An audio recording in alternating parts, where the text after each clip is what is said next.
वो देख वो देख वो देख वो देख।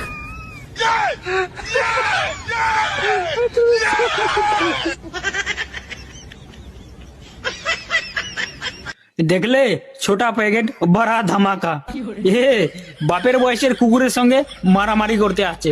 এই সব দোষ আমার মালিকের। আমি মালিকের বাড়ি 7 বছর ধরে আছি, তাও আমাকে এত পাহাড় দেনি। আর এই কালুকে 4-5 দিন হলে কিনে আনা, একে এত পাওয়ার দিয়ে দিচ্ছে কি বলবো। আর কালকের একটা তোমাদেরকে আমি ঘটনা শোনাই। মালিক একে নিজের মাথার উপরে উঠায় রাখছিল, মালিকের মাথায় মুতে দিছে কালু। আর এখন আমি খাবার খাচ্ছি, আমার খাবারে মালিক বলছে যা ওর খাবার গুলো খা ডগেসের। তোকে ডগেস কিছু বলবে না, তুই ছোট কুকুর না, তোকে কিচ্ছু বলবে না, ও যা কামড়াবে না। দেখো এরকম করে রোজ যদি কালু আমার খাবারে ভাগ বসাতে আসে না, কোনোদিন একে আমি থাবর মারে অজ্ঞান করে রেখে দেবো। ভিডিও ভালো লাগলে অবশ্যই ফলো করবে।